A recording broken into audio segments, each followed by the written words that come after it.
it's super cool just seeing the impact of what an e-bike can do. Right. So, and the fact that much more water, clean water, is delivered to that many more people. yeah.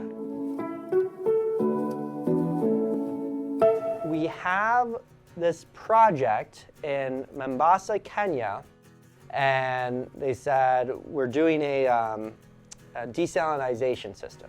And I personally am not the brightest person in the world, so I actually have to Google what a desalination system is. And it's like, oh yeah, it's that thing where it takes the salt out of salt water and cleans it and makes it drinkable.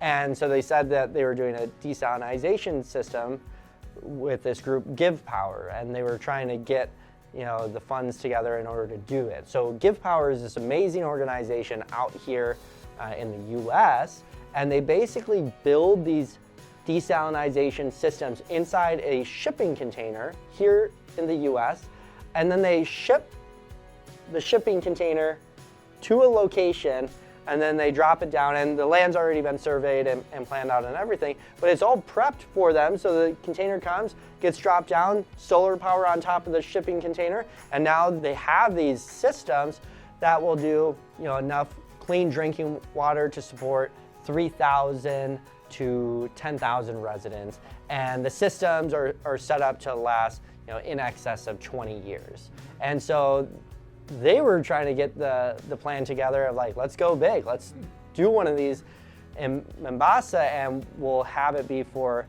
10,000 people. Yeah. And I remember looking at the economics of it, and it was a pretty significant investment, quite large. It was really easy for us to talk ourselves into it when we looked at it through a different lens, where it's not just this one-time investment, but this is providing clean drinking water to a community that desperately needs it.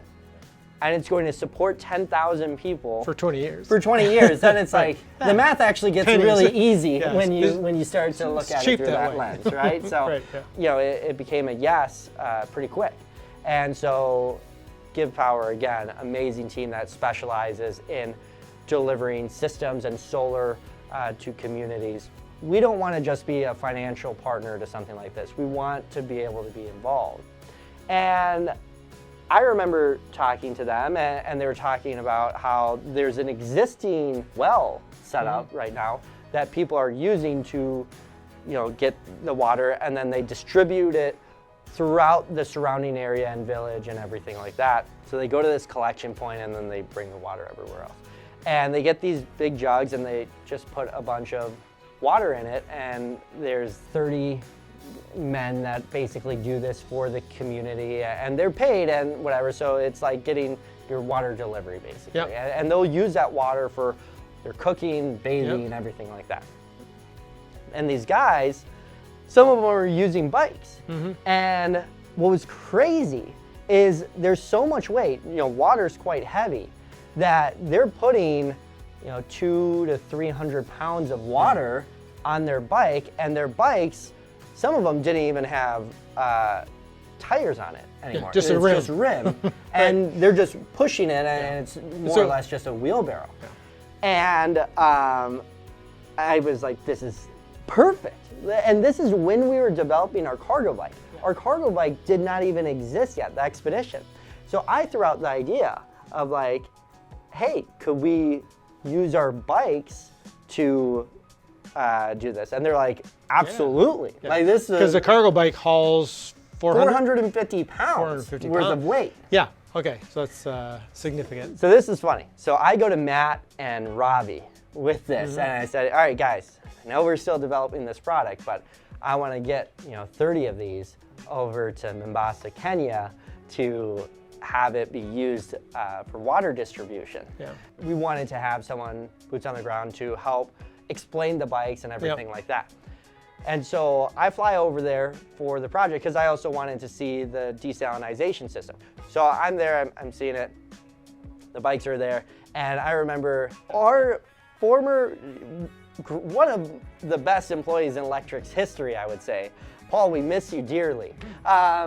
He was a bike tech here at the Phoenix HQ, and him and his wife moved to Kenya to go volunteer and be missionaries and what have you. And Paul has been there for, I think at that point, over 6 months. And he's been learning the language completely. Okay. Wow. What a lifesaver that was, because I did not fully think through how I was going to explain, the fine details of the derailleur, right? We want to be able to provide them bikes that they can use, but also that the bikes are going to last a long time and perform for them. And we unbox everything. It's humid beyond belief. Sweat is just falling off of our face. And we're getting the bikes prepped and everything. I think we got over 30 e-bikes for the site. And what was cool was Paul was able to train them, translate everything. They have his number, and he is the go-to. Yeah. And so So we have a bike tech in Kenya. We do have a bike tech in Kenya. Yeah, what I love about it too is when I've seen the video of these gentlemen making deliveries, just the pride and the joy that they have. I mean, these people work incredibly hard for their families. Yeah. And I think this allowed them to provide much more for their family. Yeah. And the sense of pride and accomplishment and satisfaction that they gained as individuals by now being able to be more efficient and help raise their families in a way that they preferred. So that, to me, was one of the cool things about this project was just seeing how it impacted not just the people who received that water, which were a distance away, but the people who delivered it and the impact it had on their families was really cool. And now they were able to get part of their lives back and be working a more traditional 8-hour day, but now with working let's say 30% less hours, they can do triple the amount of deliveries in a day, and it's just completely expanded their radius. It's super cool just seeing the impact of what an e-bike can do. Right. So, and the fact that much more water, clean water, is delivered to that many more people. Yeah. You think that you've now tripled, you get this desalination plant that can impact the lives of so many more people than it did in the past. So that was really exciting for me. But I just remember in that video, just the joy on the face of these riders who used to deliver in a certain way,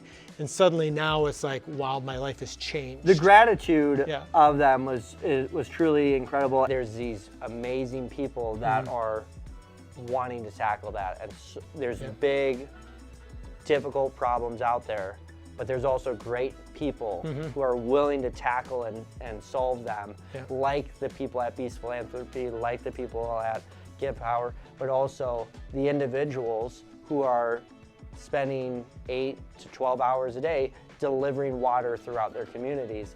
It's really, really cool.